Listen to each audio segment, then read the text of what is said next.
এরা যে এবছর ভর্তি হয়েছে এবছরই ইঞ্জিনিয়ারিং চাকরি পাবে তা নয়, কোর্স কমপ্লিট করতে হবে। আমরা চাই আপনাদের ভ্যাকেন্সিও যে আছে সেটা করতে, একটা আন্ডার প্রসেস আছে। আমি এই পদ্ধতি সমর্থন করি না যেটা ডিপার্টমেন্ট রিক্রুট করছে, এটা 100% ফেয়ার হতে পারে না। মন্ত্রীদের ইন্টারভেনশন ছিল।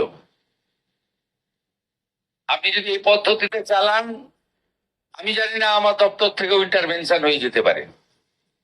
এমন কেউ এসে রিকোয়েস্ট করলো একটু দেখে নেন তো, মন্ত্রী দেখে নিতে বলা মানে তো অর্ডার। আপনাদের যা আন্ডার প্রসেস আছে রিক্রুটমেন্ট চলুক, আমি পরে রিক্রুটমেন্ট পুরোটা বের করে পিএসসি তে দিয়ে দেবো। কারণ আমি ইঞ্জিনিয়ার নিয়োগের ক্ষেত্রে খুব বদনাম হয়ে গেছে রাজ্যের। এই 26,000 শিক্ষক শিক্ষিকার চাকরি, মিউনিসিপাল রিক্রুটমেন্ট স্ক্যাম সব মিলিয়ে ভীষণ বদনাম হয়ে গেছে।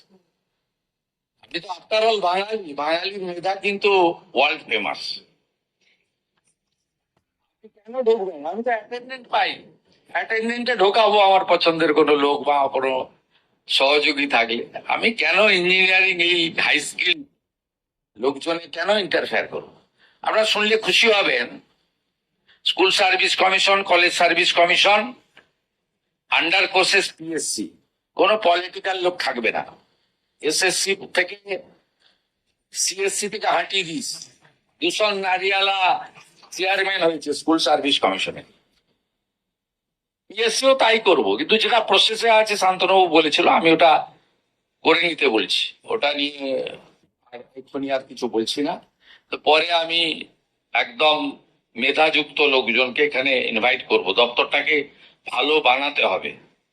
হিউম্যান রিসোর্স সবচেয়ে বড় জিনিস একটা দপ্তরের এবং একটা পরিষেবার ক্ষেত্রে। এবং আপনারা অনেকে অনেকদিন এক জায়গায় রয়ে গেছেন, ট্রান্সফার পলিসি থাকা উচিত। আমি লিস্ট করতে বলেছি 3 বছরের বেশি থাকলে, যাদের 1 বছর রিটায়ারমেন্টে বাকি আছে আমি টাচ করবো না। 3 বছরের বেশি যারা আছেন একটু ভাবতে হবে। এক্সেপশন থাকবে, কেউ পেশেন্ট থাকলে বা কারোর কোনো অসুবিধা থাকলে আমি কনসিডার করবো, এমওএস ও কনসিডার করবে, কিন্তু একটা পলিসি থাকা উচিত। তাহলে বন্ধুরা শুনলেন যে আমাদের মাননীয় মুখ্যমন্ত্রী আজকে এসএসসি, সিএসসি এবং অন্যান্য চাকরির পরীক্ষা সম্বন্ধে একটু তাৎপর্যবাহী এবং ইঙ্গিতপূর্ণ মন্তব্য করলেন। এবং এই যে মন্তব্য তিনি করলেন সেখান থেকে কিন্তু পরিষ্কার যে আন্ডার প্রসেস যেগুলো রয়েছে সেগুলোকে তিনি হয়তো ছেড়ে দেওয়ার কথাই ভাবছেন, সেগুলোকে আটকে রাখা বা বিশেষ কিছু পরিবর্তনের ইঙ্গিত তিনি দিলেন না। কিন্তু পরবর্তীকালে যে নিয়োগগুলি হতে চলেছে এসএসসি বা সিএসসির মাধ্যমে, সেই নিয়োগের ক্ষেত্রে বা অন্যান্য সরকারি চাকরিতে সেই নিয়োগের ক্ষেত্রে কিন্তু রাজনৈতিক ব্যক্তিবর্গকে বা রাজনৈতিক কোনো কাউকে মানে উচ্চ পদে আর কি বসানোর কথা ভাববে না সরকার। এবং নিয়োগ কিন্তু পুরোপুরি স্বচ্ছতা এবং মেধার সঙ্গে হবে, এই বক্তব্যও তিনি বারবার বলছেন।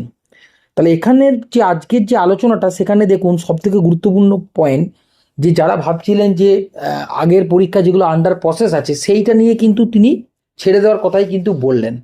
এটা থেকে একটা ভালো দিক হয়তো উঠে আসছে বলে অনেকে মনে করছেন। যাই হোক, পরবর্তীকালে আর যে সকল তথ্যগুলো পাবো সেগুলো আমরা চ্যানেলের মাধ্যমে দেওয়ার চেষ্টা করব।